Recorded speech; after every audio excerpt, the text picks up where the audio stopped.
Hello and welcome to Connected, episode 536. Today is January 22nd, 2025.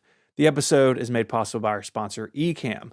My name is Stephen Hackett, and I have the pleasure of being joined by our keynote chairman, Myke Hurley. Hello, thank you, Stephen. And I, as keynote chairman, have the pleasure of introducing to the show annual chairman, Federico Vitici. Hi, Federico. Oh, hello, fellow chairman. How are you? And hello also the Steven. other one, Stephen. Yes. Stephen. Yes. Co-host, Stephen. Yeah. Yes, co-host, Stephen. Yes. So, on last week's pro show, which you can get by going to getconnectedpro.co, and you can sign up, support the show. You get longer ad-free episodes of the show each and every week. Me and Federico were way too excited about the possibility of a Nintendo Switch reveal. It didn't go the way that we expected, but it did happen. So Nintendo put that out, and I thought we could start off today's episode by some vibes. Stephen, are you at all aware of what happened in any possible way? Yeah, no, I watched the video. I noticed it was 2 minutes and 22 seconds long. Did you guys catch that? Huh? I actually didn't. I knew it was like 2 minutes, but I didn't know it was 2:22. Very clever. That's fun. No, it looks great. Bigger. I'm excited for bigger Joy-Cons because the current Joy-Cons are like little. They're for children. Yeah. I hope they fixed the drift. The drift issue. I don't know if they did. Yeah, they did. Good. Well, I'm okay. Hopefully. We assume they did. They made a big point in the video of showing the Joy-Cons like spinning around. That would suggest to me, and I'm sure Federico would agree, that is like some kind of hint to them having done what needs to be done, which is something called Hall effect. It's a different type of technology for sticks, and the assumption is that they would have handled that. Honestly, like Nintendo always does weird stuff. I 100% expect they would have fixed this because this was a problem for them in the long term. They had to do a lot of replacements and stuff. My original Joy-Cons, the one of them died, and I got in touch with their support. Anyways, it's the whole thing. So bigger, hopefully more powerful. There's like a mouse mode or something that's rumored, right? Because like they had that shot where the Joy-Con, which is magnetic now, it looks like, which is awesome. I hate the little track thing you have to slide in and out. Some sort of cursor mode or something that looks interesting. That is the expectation. What that means, if anything, we don't know, right? Like, will you play Call of Duty like that way? Who knows? Maybe. What do you think, Federico, about like the mouse thing? I do think it's real and happening, and a way for Nintendo to have an interesting answer to the Steam Deck in terms of, here's another environment where indie developers can port their PC games to a handheld. This handheld, so the Steam Deck has a touchpad. And it's maybe you and I, the games that we usually play, we don't rely on the touchpad a lot. But there's other types of games, and obviously there's a Civilization 7 coming out this year that absolutely benefit from pointer. And I think it's interesting to see Nintendo sort of going after that part of the Steam Deck without a touchpad, but by saying, well, the Joy-Con is now a mouse. Yeah. And obviously, in addition to that, I'm sure there'll be some weird Nintendo gimmick, like a new Mario Paint or something that takes advantage of a cursor. Yeah. So it's a podcast I was listening to, Kind of Funny Gamescast, and they were giving like their predictions over the last few days or whatever. And one of the things that one of the hosts said is like, what if like Mario Paint is a part of Mario Maker 3, which I thought was like a really interesting like thing to do, like to combine that idea together. This is the thing. If this is the weird thing they've done, great, because it's not going to affect me at all if I don't want it, right? Where there are a bunch of weird things Nintendo could and tend to do, and adding in this support, isn't it? And like, it's not a problem. The magnet thing, I'm really intrigued to see what that experience is like, of actually attaching and detaching the Joy-Con.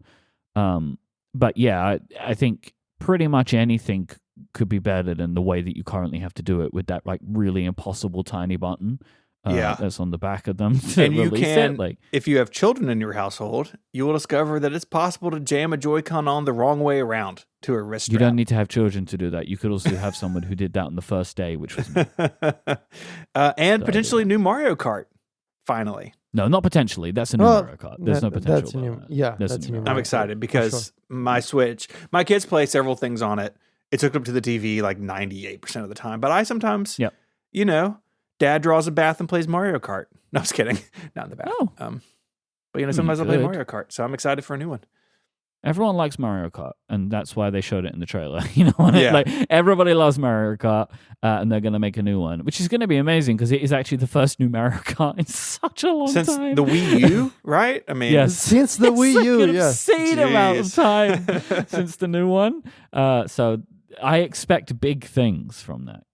So yeah, I'm really excited about this. The only thing that's a downer for me is that it's not coming until way later in the year. Like Yeah. I'd hoped that this thing was going to come in like March, Yeah. but it's probably June or July, which is that's a bummer. I'm bummed out about that, but yeah. excited about the rest. I suspect there'll be one under the Christmas tree this year at my house. Mm. Oh, yeah. I mean, do it, you know. Federico, you have solved email. What's going on? Well, no. No, I mean, no to in the sense of like Federico. It really is thanks to Myke. Hello. And so I got this text from our my fellow chairman Wow. a few days ago, saying, "Hey, have you ever played around with this? Because I was talking to a friend and they've been really happy with it and they've been doing some incredible things with this app." So this app is called Shortwave. I was familiar with Shortwave. I think I tried it when it first came out. It was like this Gmail only client. And it was like, at the time, if I recall correctly, it sort of looked like a modern version of, do you guys remember Google Inbox? That old, Yeah. it kind of looked like that.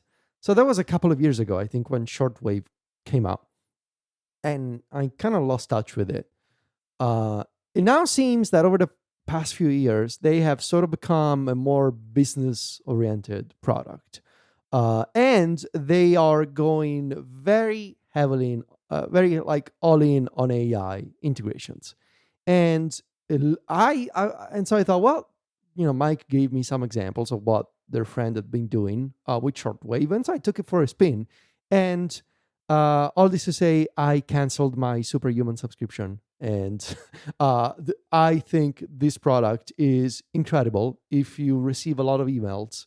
And especially if you like to receive everything at a single address, but require better organizations of the different kinds of messages that you get. So the idea here is that, like in Superhuman, in Shortwave, you can create multiple split inboxes. The feature is literally the same. You can take advantage of Gmail's own default organization.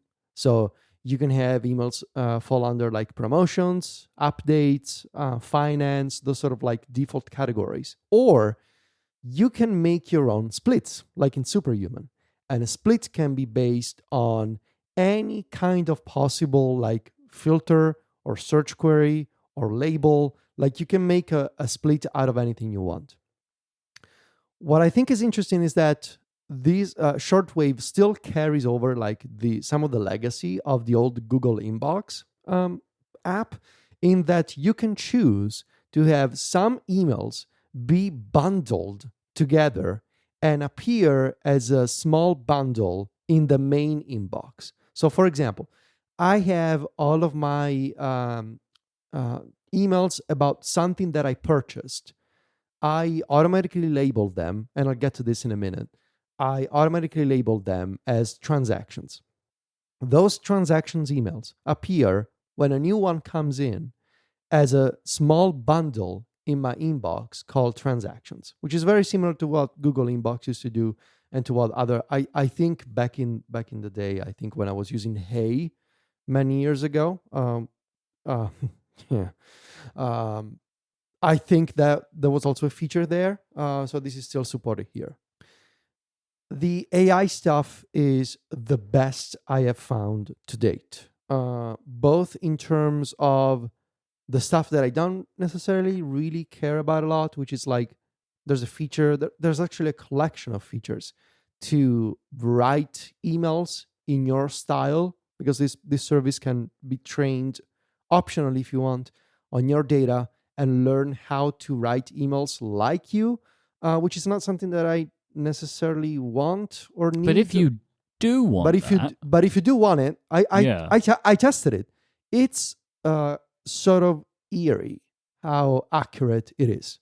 Like it picked up my style correctly, and you can refine. Like if you see something that like, okay, this sort of kind of sounds like me, but there's a sidebar where you can talk to the LLM and you can say, no, actually make it sound shorter, and so you can tweak it with natural language.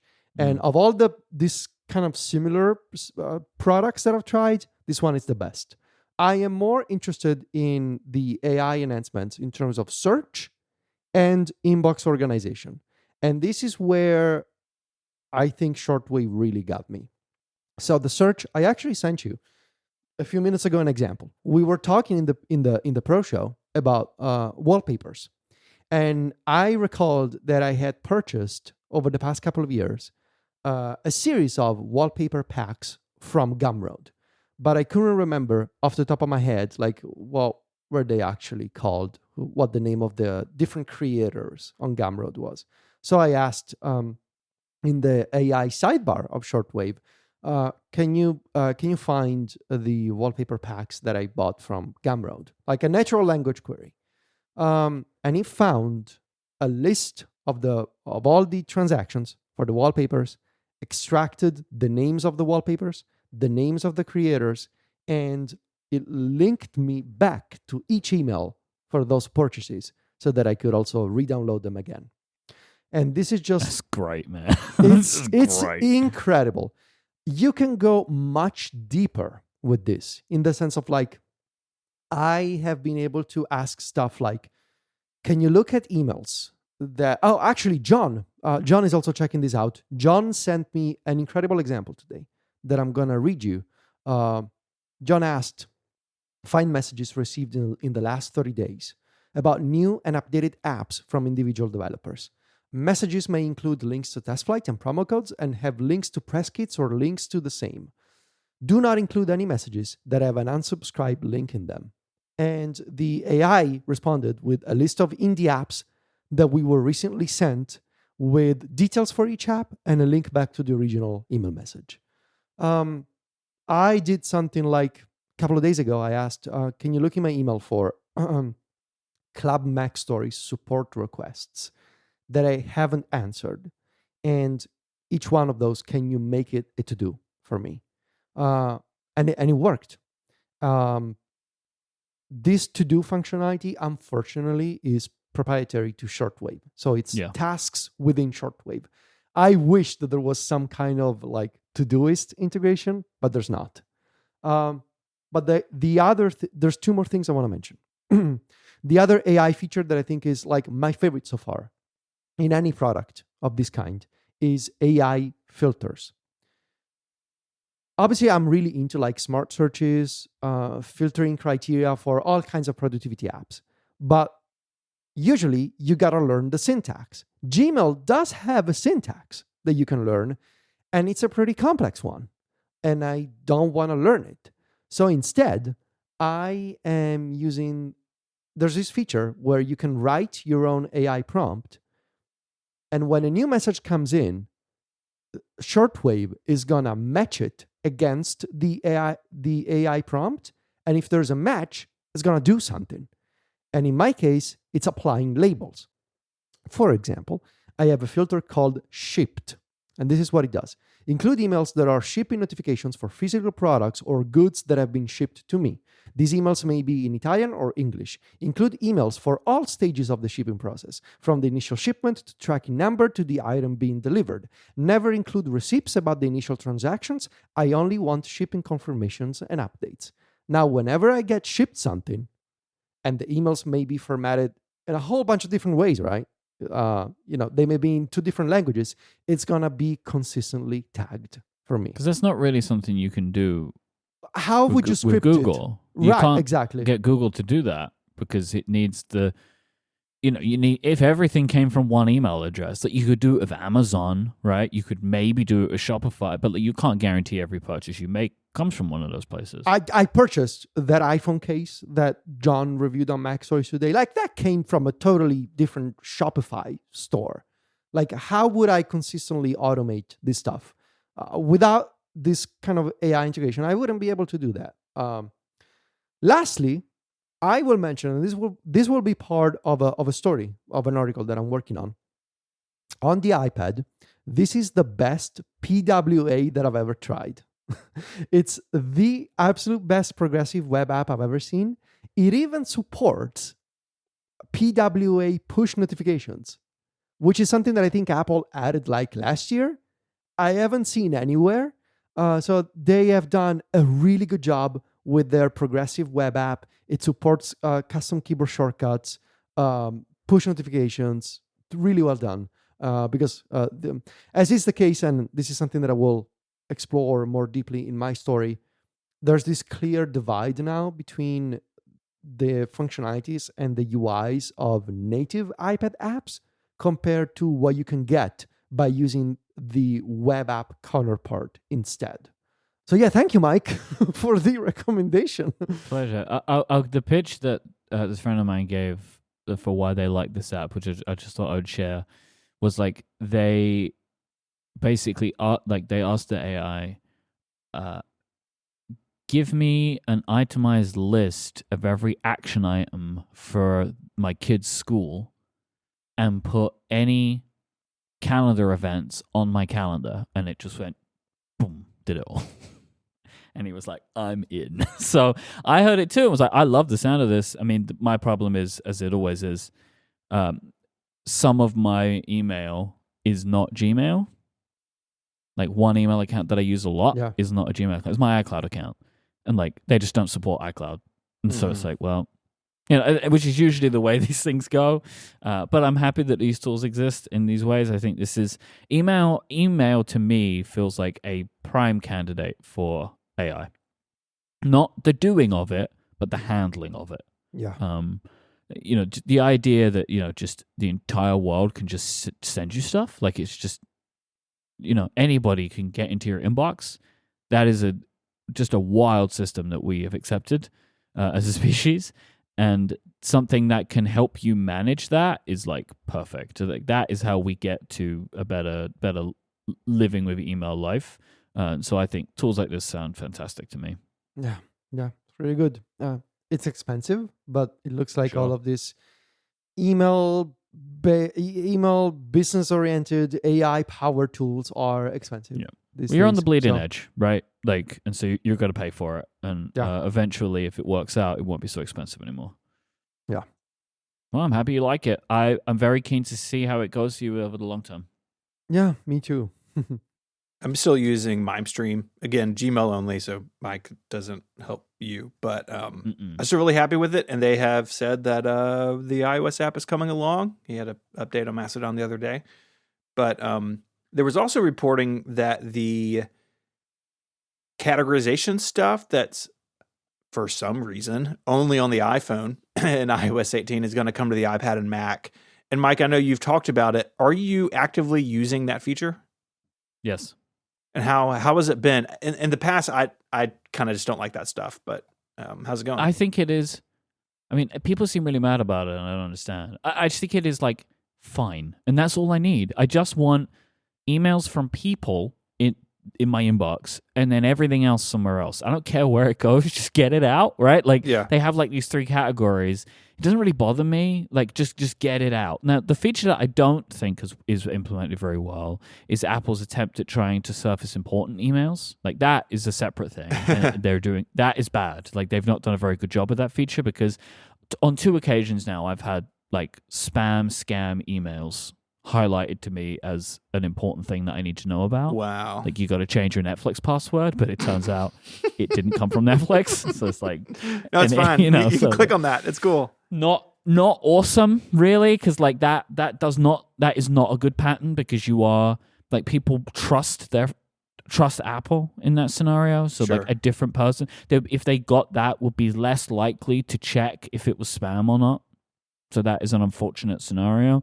But this categorization works well for me, and I want it on my iPad and on my Mac, because at this point, the only thing I am still using Spark for is just to have some element of categorization. Okay. Newsletters go into a newsletters, transactions go into a transactions, and that's the end of it. And so once they bring it, I'm done with Spark.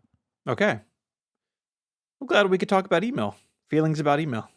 Love email. Mm-hmm. Do you?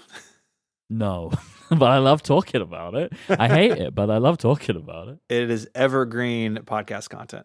Yep. This episode of Connected is made possible by Ecamm. Ecamm Live is the leading video production and live streaming studio built for the Mac. But it doesn't stop there, because Ecamm is great at simplifying your workflows. You can do it all with the Ecamm app. Get started quickly and have everything on hand to create whatever you need with video. Streaming, recording, podcasting, presenting, it's all there. If you want to stand out from the crowd, you need high quality video. And with Ecamm, you can screen share, use multiple cameras, and even direct the show in real time with their live camera switcher. What impresses me most about Ecamm is that this is built by people who understand the Mac. There are other video solutions out there for the Mac, but Ecamm stands alone in its just thoughtfulness and its ability to really get its hooks into Mac OS. I'll give you an example. If you want to add logos, titles, lower thirds, or graphics, it's super simple to do.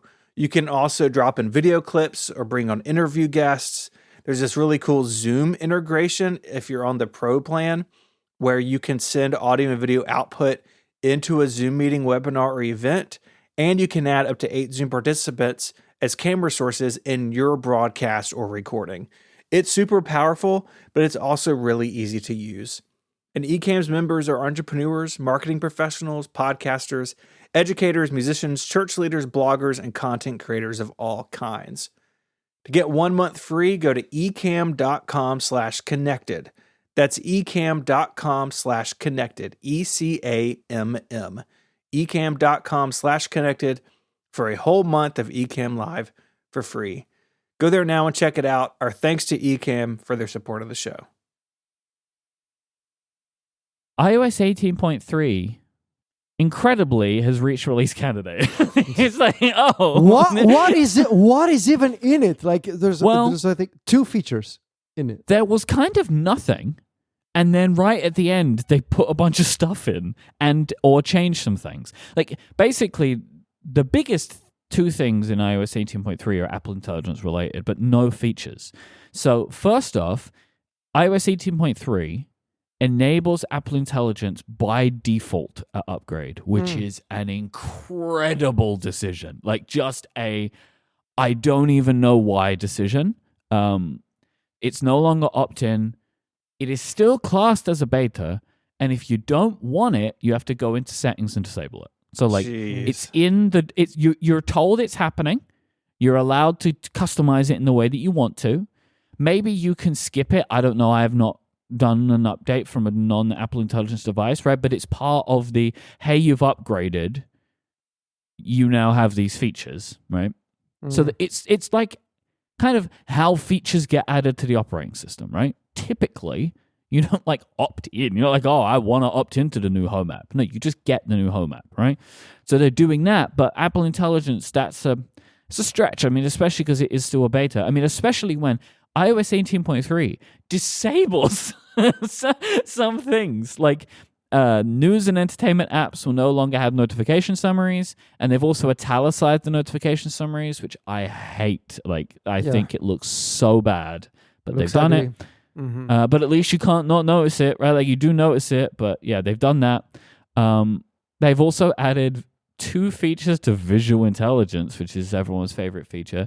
So if you use visual intelligence now, you can add an event to the calendar app.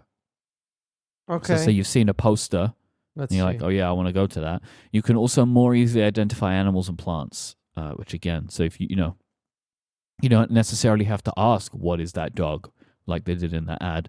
It should just now show you what kind of dog it is. That ad straight on still. the screen. That video So still bad. cracks me up. Ask the person holding the other end of the leash Yeah. what the dog is. All of these two features, they are steps in the right direction for this feature, right? These are things that it should do. So great, they're adding them. Like, I'm not really... The idea of visual intelligence is more interesting to me than the actual implementation of it so far, but it's like, we'll see where that goes. But yeah, iOS 18.3 doesn't have anything new in it. So I guess now we look towards iOS 18.4 as a potential for the rest of Apple Intelligence, right? Personal context, app intents. This is all supposed to be a part of iOS 18. There's probably some other stuff I don't remember. There is none of that in 0.3, and I expect, if this comes out maybe this week or next week, then maybe the week after there'll be the 0.4 beta will come out, and it will have. I would expect at least something, but really, iOS 18.3 is a release where Apple has kind of had to take a step back from something in Apple Intelligence, which is the way that the notification summaries are working, because people are getting real mad, and a lot of news organizations are very upset. I think for good reason, because it's making them look like fools. And so now they're going in and they're changing it. So Yeah. Weird release. It's just like a bug fix release, which is usually not a problem for a 0.3 or whatever. But there are still a bunch of features left, and we're 5 months away from WWDC, and there's a lot to go. So good work, good luck over there, I should say. Good work too. Yeah. So there we go. I'm super excited to install it. I can't wait. Can't wait to do it. I have a story. I'm so Okay. excited for this. There are so many notes in Notion, and I've not read any of them. It's almost Yeah. 1,000 words worth of things. I don't want to. I don't know what happened, and Well, then I saw I want to all know of now. It's like a blog post in here. Yes, Steven's blogging inside of Notion. Yeah. I was live tweeting as it was happening, just into Notion. Yeah. Okay. So last episode? A couple episodes ago? Yes. We spoke about tech things we wanted to do in the new year, right? Mm-hmm. Sure. New Year's resolution. My resolution's 5K. And sorry. Jim I cut that think you joke. mean I think you mean No, a Jim, yearly keep- theme. Yeah. My yearly theme is 5K. It's not the same. It doesn't have the same ring to it, does it? So one of the things that I spoke about was file management, and I mentioned that we were bumping up against the 2 terabytes that we have on iCloud. So we have an iCloud family, my wife and I. We have 3 kids. 2 of those kids have iPhones. The third kid has an iPad that is basically just a video game and a math homework machine. And so we've got a shared photo library. The shared photo library has just crossed 1 terabyte in size, which is wild. And then, of course, the kids have their own and device backups, all that sort of stuff. It's like, well, I need to address this. So I said this, and lots of people, and I appreciate the feedback, said, hey, you don't have to go to 6 terabytes. There's this option where you can upgrade and add an additional 2 terabytes. So you'd be at 4 terabytes total for an additional $9.99 a month, as opposed to the $29.99 a month, the 6 terabyte cost. This is literally what I wanted to do a few days ago. Oh my God. Okay, so you're adding 2 terabytes on top of your current 2 terabytes for 4 terabytes total, and it was how much a month? Like $20 a month? An extra $10 a month. Okay. On top. On top. 6 terabytes is $30 a month, which is a little more than twice the cost. So it's like, great. I'll just add 2 terabytes. I'll just kick the can down the road. And maybe by the time we hit 4 terabytes, maybe one of the kids will be off and they'll be, out of the iCloud family doing their own thing. So I go to settings, just beep, doop, Do doop. kids ever leave the iCloud family? I feel like they don't. I mean, maybe eventually. It's like when they leave the cell phone plan, I don't know. First time parent of teenagers. Do they need their own family for that? Maybe. I don't know. You'll find out. Let us know. I find it a little frustrating that you can only have 6 people in an iCloud family plan. Like, so What that's happens? important. I'm going to come back to that. Just Okay. stick that behind your ear like a pencil, Or a piece of gum. cigarette, whatever. So beep-a-doop-a-doop, go to settings. I do not have this option. I see 2 terabytes and I see 6 terabytes. This upgrade options, and I'm going to put a screenshot in the show notes that our friend Casey lists. He was listening to the show and sent me this. I was like, oh, just hit this button. I was like, yeah, I don't have that button. That's the problem. And I figured, well, probably something weird going on. I'll deal with it later on. But then over the weekend, I don't know what happened. Actually, I do know what happened. My wife and one of our kids was out of town, and we hit the 2 terabyte limit because they were out of town doing a bunch of video stuff. That's so good. Hit the limit. I'm like, well, I don't have time to deal with this today. Let me I'll do the 6 terabytes. I'll do this temporarily, and then when I get some time, I will deal with it. I'll So this is moving up to the 6 terabyte monthly plan. Yeah. So now I have 6 terabytes total. It's way more than I need. It's more than I want to pay for. Myke, I put a URL to the image in the Notion for you. Thank you. It's like, well, I'll deal with it later. So it turns out later was only one day because I ended up having some free time on Monday. I was like, well, I'll just chat with AppleCare and, they'll fix it for me. So contact Apple support via online chat. They initially said that upgrading like this wasn't possible, that it was 2 terabytes or 6 terabytes. There was no upgrade option.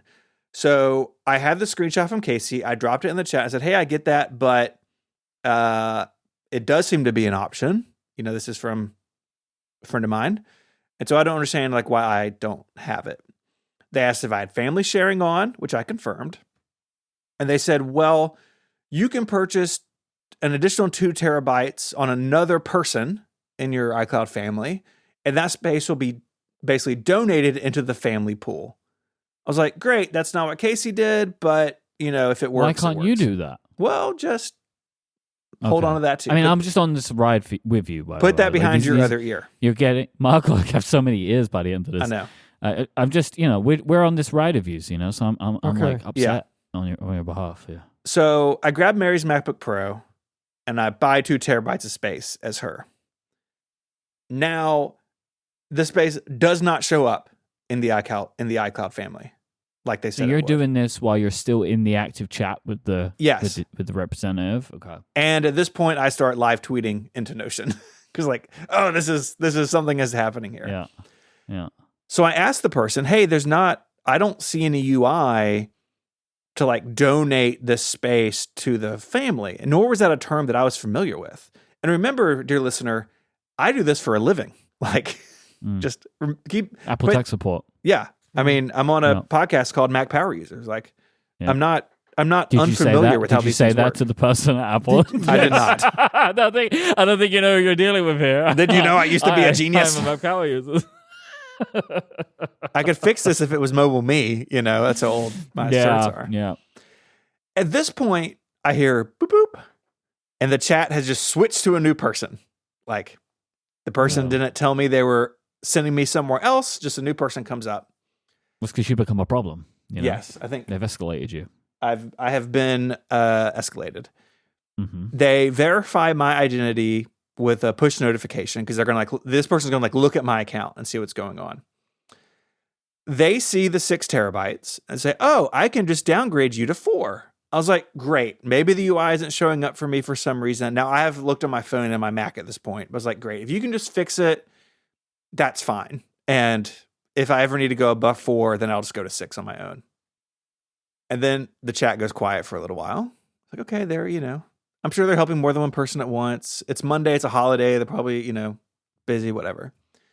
And they say, hey, to do this, I need you to log in and downgrade all the way down to the free 5 gigabyte plan.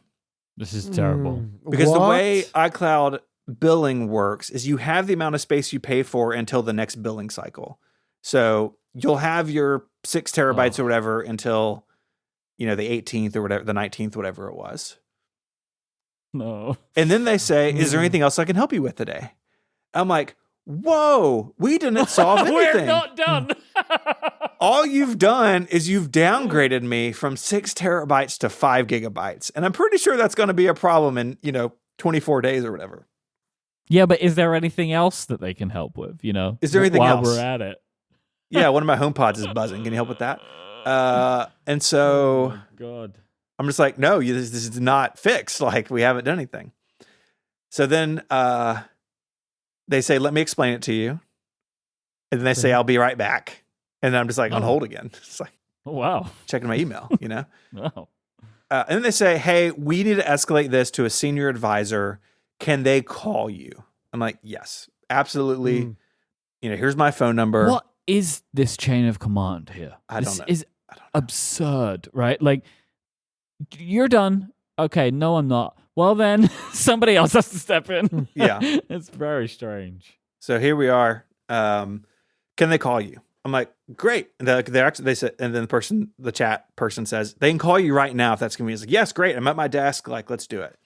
The phone calls. It's it always makes me laugh because AppleCare in the US, a lot of it's in Austin, Texas, and their area code is 512. And so I just kind of get a little chuckle. It's like, because I have a website with those digits. Do you ever tell them that when I did when not. was on? I should have Hi, said, I'm look, a Mac Power user, and my website. have you heard of Performa Month? That was me, That was a big deal. I know it was a big deal around the water cooler. But It that was. me. I did that. So get on the phone. And I should say, like, all these people, very nice. My problem has not been solved, but like courteous. Except the one who told you to downgrade to 5 gigabytes. Except that person. That person had malice in their heart. That person hated you. Yeah. How can I wreck this dude's iCloud account? They were like, oh yeah, this is the Mac Power users guy. Yeah, I'll show him. Put your photos back on Dropbox, So the person on the phone said that having 2 terabytes and upgrading to 2 more terabytes is not a feature that's supported, and that they don't know what image I saw, but it's not possible. The plans are 2 terabytes and 6 terabytes. I'm like, well, I know that's not true, but at this point, my nerd overhead timer in Timery has been running for 2 hours. Like, I can't, I'll set it back to 2 terabytes. I'm going to upgrade it from 5 gigs. I'm going to set it to 2 terabytes because I still have the 6 until the end of the month. And I will call AppleCare in a couple days and sort it out. So I told the guy, I was like, oh, okay, thanks. I'll just do 6 terabytes, just to get off the phone. And that guy was pretty short with me. And that was reflected in my feedback that I gave. They send you a thing. I don't want to get anybody in trouble, but he was just rushing me off the phone. Mm-hmm. So I was like, well, I'll deal with this. With information that you believe to be incorrect as well. Right? Yes. That I know is incorrect. Because my email and mentions have been full all week of people telling me just go to 4 terabytes. Which again, I appreciate. Lots of people, somebody emailed me with steps how to do it. Awesome. Thank you. So I hang up the phone. And at this point, I'm a little mad. I'm a little upset. And then I had my brainwave, gentlemen. It was like lightning struck my brain, is how this felt. Okay. Wow. The plus 2 terabyte option is only available if you have Apple One, which I do, right? I don't pay just for iCloud. I pay for Apple Ones because News Plus, Apple TV Plus, Fitness, all that stuff, right? But I use a separate Apple ID for purchases than I do for iCloud. I feel like at this point, all my blame has moved to you. There's more Apple blame coming. Okay. My Apple One is owned by that account, not my iCloud account. And that account is not part of my iCloud family. Stephen, It's you're the problem. Totally Why separate. is that? Why would you do that? Because at some point I changed the Apple ID I was using, but all my purchases were lots of people do this. It's very common. Can you walk me through that one more time? So I'm calling it Legacy Apple ID, just so we can talk about this.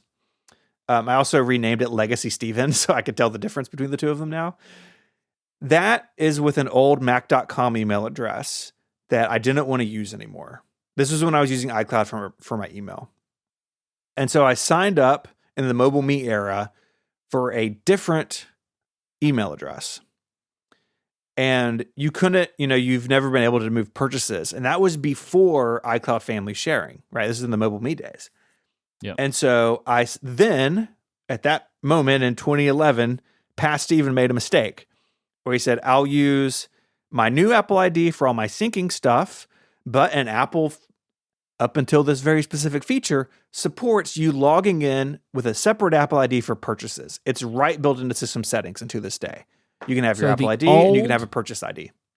We'll call it the old .Mac one. Yeah, Legacy Steven. Yeah, Legacy Apple ID. And Legacy. And the Mobile Me one is what you have used as essentially what is now your Apple account. Yes. Okay. But I've still been purchasing things logged in as my old Apple ID. My whole family has.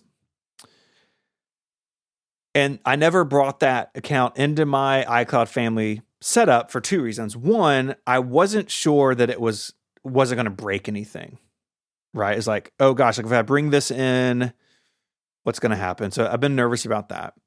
How three do you reasons pay really. for Apple One then? I don't understand that part. The second reason is that iCloud family sharing only has 6 spots, and we have 5 people in our household. My wife and I, we have 3 children.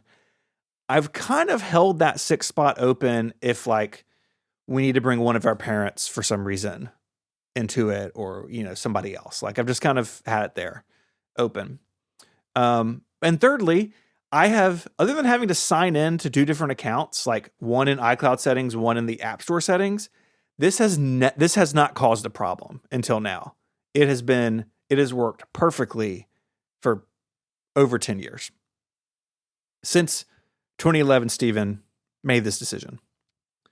It's been fine. It's a little annoying when you set up a new device because you have to sign in with 2 Apple IDs, but it's supported. It works. But not if you want to upgrade, because adding an additional 2 terabytes to your account is only supported if you have Apple One. And I technically don't, because my store account does, not my iCloud account. So the thing that I'm a little lost on, right? Sure. So Yeah, this is confusing, and people have already hung up the show, but it is confusing. The old Apple ID pays for Apple One. It's not in your family. How are you an Apple One subscriber? It's a different person. Because I'm signed in to all the media apps, like in system settings. If you go to settings on your phone or your Mac or whatever, there are 2 places to put an Apple ID. You have your Apple account, and then you have media and purchases. Media and purchases was signed into my legacy account, and that gave me access to all the Apple One stuff through that account. What about your family? Same thing. They're signed in as their individual accounts, and then my legacy Apple ID for their purchases and media. Oh, so you're doing a really weird family sharing setup, aren't you? Probably. And I'm sure there are other people who do this, but yes, it's definitely not ideal. In theory, the kids have their own, and they can't buy anything without your you get a push notification and you allow it. That's how family sharing is supposed to work, but that's not how it's working in your house, right? It's working because they hand me their phone and I do it. They have to get you to do it. Yeah. So they have Apple One because the iPhone essentially thinks you're logged in. Yeah. Not because there's a family thing. Right. That's okay. And honestly, because it's been working, I was like, I just never have to deal with this. Like, and you didn't think about it when this whole process began. It did not cross my mind. Nor, this is my complaint with Apple, nor did it cross the mind of any of the 3 people, including the senior advisor I spoke to. And you must be one of the 20 people in the world that's still doing this, though. Come on. If you're still doing this, let us know. I still have these separate accounts. There you go. But you've also done the wrong thing in asking our listeners to contact us about this. Sure. Right. Okay. Everyone that does this is listening to this show right now. Ask on the Pen Addict next week and see what those people say. They won't even know what I'm talking about.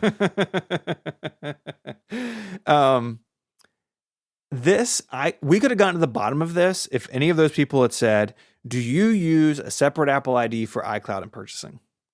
But they didn't. And maybe to your points, because most people don't do it. But this was my thought. I was like, oh, I bet because I do this, for some reason, and I think it's probably a bug on Apple's part, or maybe they just don't want people to do it this way anymore. I'm forbidden from this sweet 2 terabyte fruit. I cannot have it. So I'm like, look, I'm going to add Legacy Steven to the family. Oh my word. So Legacy Steven. Legacy Okay. Steven. So that Apple ID, I changed the icon. It's my little 16-bit version of me, but on a gray background instead of the blue one, so I can like tell them apart visually. And I literally named him Legacy Steven. So it looks like you're dead, basically. Yeah, That's yeah. What, okay. Who now can never be in my iCloud family because I took the last spot. Sorry, Dad. And I guess no more kids, you know. Oh, that was already dealt with. So I add Legacy Steven. I do this I have a MacBook Air that I use for testing. And so I just made a new account on that and signed that into that Legacy ID like fully so it could get the invite to join the family. So I did that.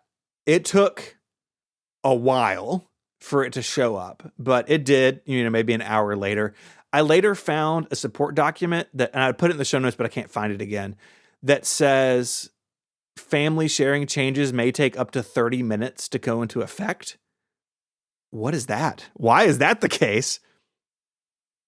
But added Legacy Steven to the family. And this is when things get real weird. Upon doing that, my iCloud account now has 8 terabytes of storage. It now has my 6 plus Mary's 2 that the first person had me buy. I don't know why that is. Maybe you have to wait for the billing cycle to end for the 2 terabytes to go away? I think, yeah. So I set it back to 2 terabytes, and I think next month it'll roll off, and then I can go to 4 terabytes. I have a task to remind me to do that next month. Although I will also get the very scary email of like, you're out of iCloud space. It was a real fun notification to get over a weekend. So now I'm in this situation. Okay, Legacy Steven is in the family. I enable all the shared purchase stuff. So at this point, I'm going to do it right from here on out. So I sign out of that Apple ID everywhere. Everyone now is using their same Apple ID for purchasing and for the media stuff. And that actually went pretty well. It wasn't until that evening that any of the shared stuff worked. So I went into like the TV app and tried to play something out of that Legacy account, and it was like gave me an error. And so everybody else's devices now, they're not signed into Legacy Steven anymore. Right, They're Legacy just Steven on has been their own deprecated. now. Well, I mean, he's still there, right? He's still there. like hanging around, And his stuff is shared into the family. yeah. So the other thing I did at this point was, because I wasn't sure like what the Apple One would do, so I moved the Apple One purchase to my iCloud account instead of the Legacy one. I did not make Legacy Steven a parent or a guardian. I just made it. He's just like a regular family member. So. Also, you should have asked OTJ for advice. You know, OTJ with his fake That's kid true. in Yeah. iCloud. Yeah, Serenity had one for a long time too that she made like in her iMore days, like, and you can't get rid of them. It's really weird. Yeah. So moving forward, what is going to happen? In a month, I will hopefully be able to upgrade and have just 4 terabytes of iCloud space, and not 6 or 8 that I currently have, which is really funny when you log into iCloud. The little thing of like how much storage space you're taking, mine is so funny looking because most of it's just empty. I moved the Apple One over, so it will expire for Legacy Steven, and my normal Apple ID will pick that up. And I'm also doing that with my app subscriptions. I had a handful of app subscriptions. I'm gonna let them expire and then move them over to my main account. So at the end of all of this, in like a year, when I forget what it was. I just had like one of my main app subscriptions. Maybe it was Carrot Weather, just renewed like 3 days before. So like in a year, all of that will be moved over. And then Legacy Steven will just have our up to this point media purchases, which are mostly, movies and TV shows and stuff. Yeah. And that does now there'll work. be apps in there. There'll be a bunch of apps in there. Right? A bunch of apps are in there, but I could Yeah. download them. Like, it all seems to be working the way it's supposed to. That all did not work the first day. It took more than 30 minutes for it to sort of settle down. But, I also made a lot of changes to my accounts kind of all at once. A side effect of this is this totally broke, and I probably should have seen it coming. It totally broke my music library on my devices. Ooh, Yeah. No. And it seems to just be my devices. And so I'm not tooling around on Mary's phone. Her music seems okay, but I'm pretty sure that her thing is just Apple Music. I don't think she has any. I think we set her up a new library at some point. Mine has a bunch of purchase stuff from that old account. And the music app is real mad about playing that now. Even though in theory the content should be shared, it doesn't seem to work. Is content shared like that? Like music? Movies and TV shows are, and music is listed in Apple's support documents as something content that can be shared. So, Okay. but it doesn't seem to be working. So I was like, well, that's weird. For hours on and off, it would show loading your cloud library. This may take several minutes in the music app. It took several days. Do you remember you had to do those authorizations? Do you remember that? Yeah, you still have to do that, actually, in music. So I wonder if maybe music, there is something weird with music. Maybe, because music, remember, is iTunes. Yes, exactly. Yeah. And so I wonder if music is different to movies and TV in that way. Maybe. I don't And know. Zach points out, this is pre-iTunes Plus, which is the DRM-free music. It very well could be. Man, we're learning a lot about the past today. Things Yeah. I haven't thought about for a very, very long time. iTunes Plus. Yeah. Yeah. And so what I did was I took my music folder, put it on my desktop. I was like, look, I'm just gonna rebuild it. I don't think I'll ever find all the bugs in this. And so I set up a new music library. And because I had all my music downloaded locally on my Mac, so I have all the folders, so I know everything that I had. And I'm just a little bit at a time, working my way through that. I have some music that, is not in Apple Music that I bought it off Bandcamp or something. And so I'm just dragging those in as local files and letting it sync. And it seems to be working. Music on the Mac is really buggy, trying to add a bunch of music in bulk, and it just gives up. It's like, oh no, these are duplicate files, or the network is offline. It's like, neither of those things are true. You have a new music library folder, and I'm browsing the internet. It's not down. But I'm slowly digging my way out. But it's a mess. It's a real mess. Do you wish you would have just done the 6 terabyte? No. I mean, so what I told Mary is this is saving us. I mean, if this works, it'll save us $240 a year or whatever.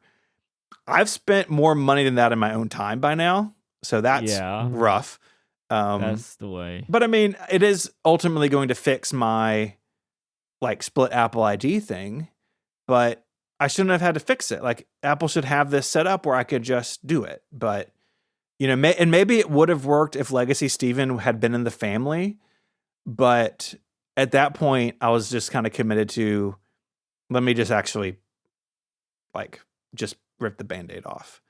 But this was no help to Apple. And if I had not had this idea strike me, who knows where I would be. But there you go. That's been the last couple of days of my life, and it's real fun. What a disaster. Mm-hmm. This is rough. I feel bad for you. There's a thing that came up yesterday. I was seeing my mom yesterday, and she's showing me her phone, and she's like, it keeps telling me that I'm running out of space in my iCloud, and I don't know what to do about it. And she was on the I convinced my mum that she should pay 99 pence per month. This was a while back, to get iCloud storage, right? She was on the 5 gigabyte free, and then I had to convince her to pay 99 pence a month to get the 50 gigabyte. And now she's getting to the top of that. And I'm like, look, you should go up to $299. It's 4 times the amount of space. It will be ages until you hit this. And she's like, can't I just delete stuff? And I'm like, yeah, but then you've deleted stuff. I don't recommend this. And so I ended up convincing her to do that. But this is just me adding on to this whole thing of like, all of this is bad, right? Like the way in which Apple does iCloud backup, like every part of it is bad. You should have way more flexibility about the storage that you want, like what you're dealing with, just to be able to add stuff. That should be easy, even though maybe it is, unless you're Steven. But today in 2025, starting at 5 gigabytes for free, and then 50 gigabytes, and then going up to 200, like the tiers are madness. 5 gigabytes, 50 gigabytes, 200 gigabytes, 2 terabytes, 6 terabytes, 12 terabytes. That's the jumping. It's like, Apple, come on, man. Like, just let's do something different here. Let's start with free at 50 gigabytes and then work out the rest from there. Like, this system is just like, it's so bad. Like, it's so bad. But that was the only thing that I wanted to add on. I did have the thought, I have a family plan with me and Indiana, and I had the thought of like, do I want to put my mom on a family plan? And I was like, this feels like it's going to cause me more problems. And I don't know what problems they are, but I don't want to be responsible for whatever they are. Yeah. And so I was like, Mom, just pay £2.99 a month. And I convinced her to do it, and she's done it. But. Yeah, I mean, unfortunately, that is the answer, is to pay Apple for storage that, I mean, 5 gigabytes is ridiculous for free. Like, I had that thought again, like when I hit the button, which I felt wrong. It's like, okay, I'm going to hit the button because the person told me to. Maybe they know something I don't know. Turns out that wasn't true. It's really ridiculous. And the pricing and the spacing is weird. Like going from 2 terabytes to 6 terabytes, you can go up to 12, I think. With some steps in between, you know, if you have everything, if the stars align for you. But it feels pretty punitive, and they have done some things. I want to give them credit for. If you buy a new phone, you temporarily get enough iCloud space to back it up to move to a new phone, but then it goes away. Like, you should get a set amount of storage for a year or 2 years when you buy a device, and beyond that, the prices should be cheaper, and the spacing of the things being a bit more even. Like, when you said 50 to 200 gigabytes to 2 terabytes. It's a 10x jump. Like, what are we doing? Why is there not a 500 gig? Like, I would not, you know, for all of Apple's price laddering, where there's an iPad at this and an iPad at that, and an iPhone costs this, and $70 more, you get this iPhone. Like, do it with your cloud storage too, so people can just increment up as they need to. And it's really frustrating that it's so convoluted. And it was really frustrating doing all of this, not only because of the Apple ID and the Apple account stuff. I've been using the wrong term the whole show. So much of this stuff is so buggy, especially on the Mac where I was doing most of this because I was just at my desk. Like, you go click like an iCloud thing, and a sheet would come up in system settings, and there'd be no CSS in it. It was like all like plain text.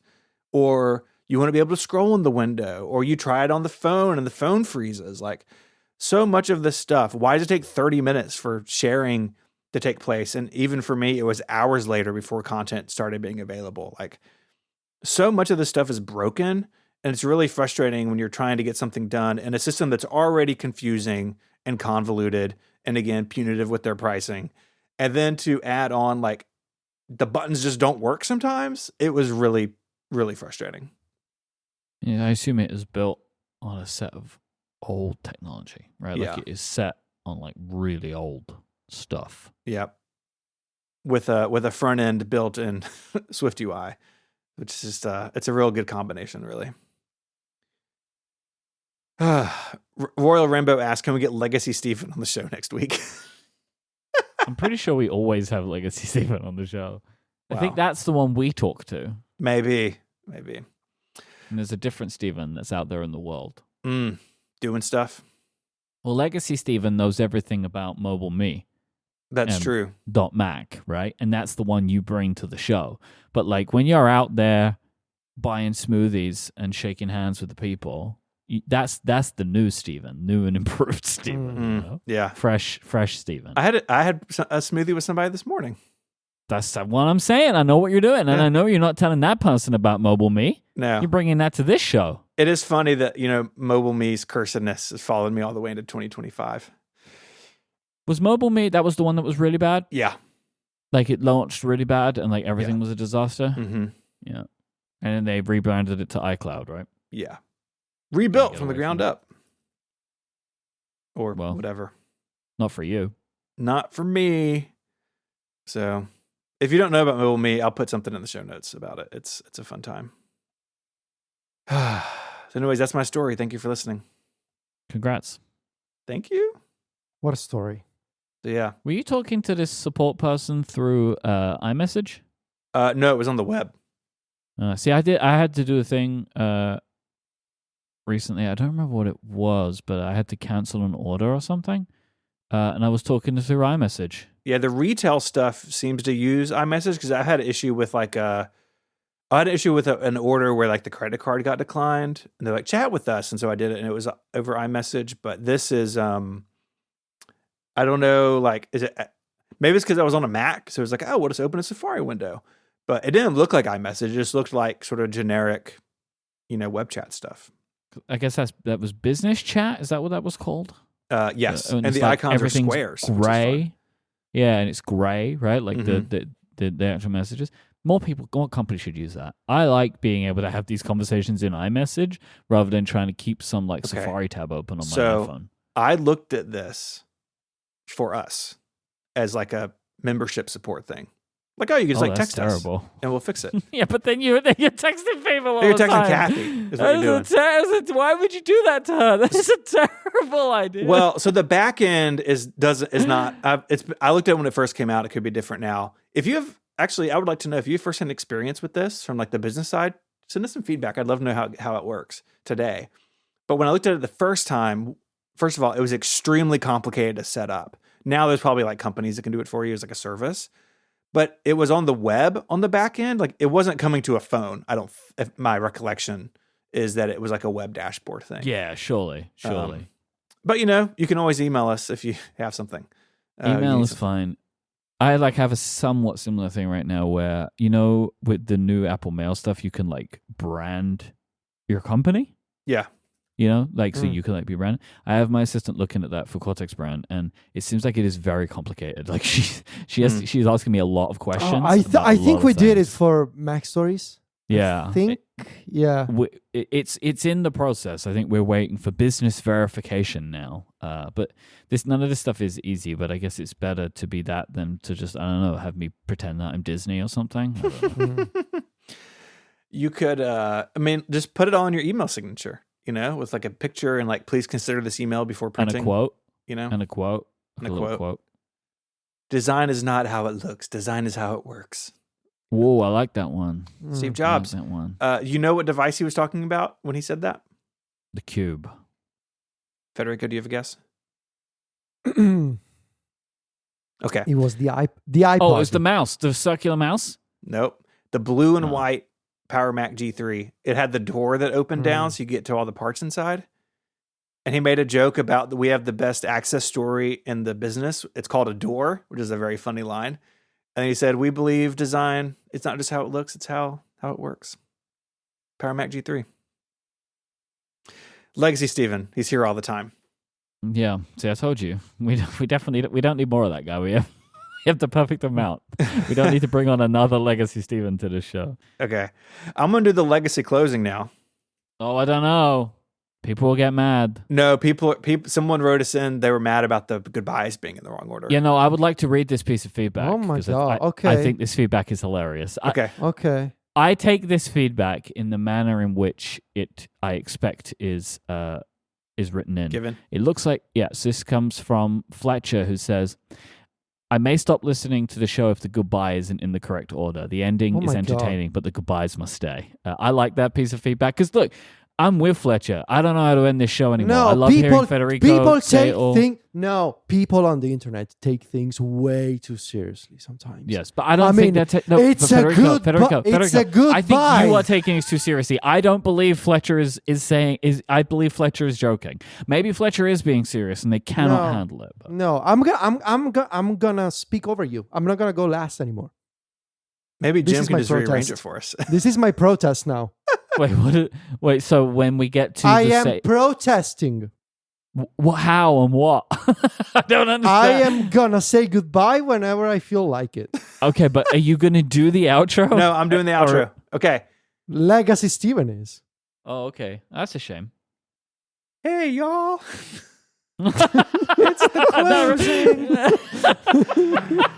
closing. No, more southern, more. Yeah, it's gonna Do be it more. more. I can't do Give us how high it and actually southern Do at it. the same time. do how it really is, or just go more southern. What I want most is more southern than than high High voice. pitch, Steven. Yeah.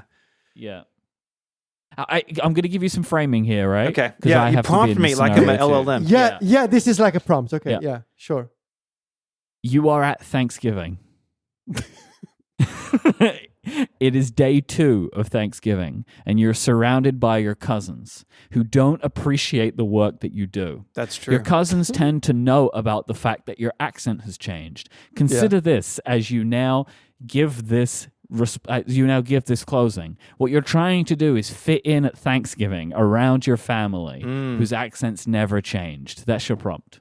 Do I have to fit in like politically, or That's up Well- to you. I mean, this outro could get into a y'all? We're new gonna make world. the I don't closing great again. We're know. doing No, it. Why would you? I just hit the Why desk would you really do hard. this? We love to hear y'all's feedback. You want to go connectedfeedback.com. And if you want to become a member, I can't do it. If you want to become a member, No, you were doing it. It was good. No, It was good. you're It was doing it. good. if you want to become a member and get longer ad-free shows, getconnectedpro.com. It's on the internet. You can find Federico There it is. There it is. at macstories.net, and he is Vitici, VITICCI, across social media. He's on the TikTok. Cross them socials. All right. You can follow Myke. It's so hard to do. Myke, my wife, Myke, hosts a bunch of other shows across Relay. You can check out his work, Cortex Brand. It's just hard to do. Brand. No, this is perfect. And he's Myke or Mike Hurley. That's Forrest Gump. Steven, is this cultural appropriation? I live in the South. I'm appropriating my Do cousins. you, though? Do you? Because it doesn't sound like you do. Nor does it sound how I used to sound, I don't think. You can find... I'm done. I'm done with it. You can find my writing... come on, commit. No, commit. Come on, you're so close now. It's so embarrassing. You can find my writing at 512pixels.net. You just got to slow it down. Yeah, like some molasses. You got molasses in your mouth. And I co-host MPU on Relay. No. You didn't. No, you did relay better before. Relay. It's like relay. Relay. Relay.fm. So good. So good. How would you say it now? I don't even know how I sound anymore. Like, how would you say just like regularly say our URL? Relay.fm. Yeah, you really have worked that one out, huh? Mm-hmm. Yeah. iPhone. Get it. Listen on your iPhone. iPhone. Or your iPad. Just go back far enough. We're not making fun of people. We're making fun of Steven. Yeah. Just, if you want to hit, just go back. It's all on the website. Go relay.fm/prompt. Just hit one of those and you'll hear it. Federico, if Italians listen to you, would they hear a difference? Oh, what do you mean? Like, because when I listen to me from then, I can hear how I have become more American in the way that I speak. No. I have a very thick Roman accent. But like if people, okay. Yeah, but I guess what would be the case is if I listened to you then, I would hear a different English Like you've probably done what I've done. Like I bet you spoke English then with a more Italian way than you do now. I think I did, that's what I'm looking for. But like my Italian hasn't changed. Okay, but your English definitely has. Well, that's the hope. Mine. That's the problem. Okay, I'd like to thank Ecamm for sponsoring the show this week. Thank you, members. Ecamm. Can't mess. Carrie's hanging on to me for that. Learn more about them in the show notes. And until next week, y'all say goodbye. Cheerio. Arrivederci. You didn't really do anything except faster. No, I waited for you because I am not but you going didn't first. speak over me. You just spoke after me, but quickly. It's like you're trying to like sneak into doors. It's closing. Yeah.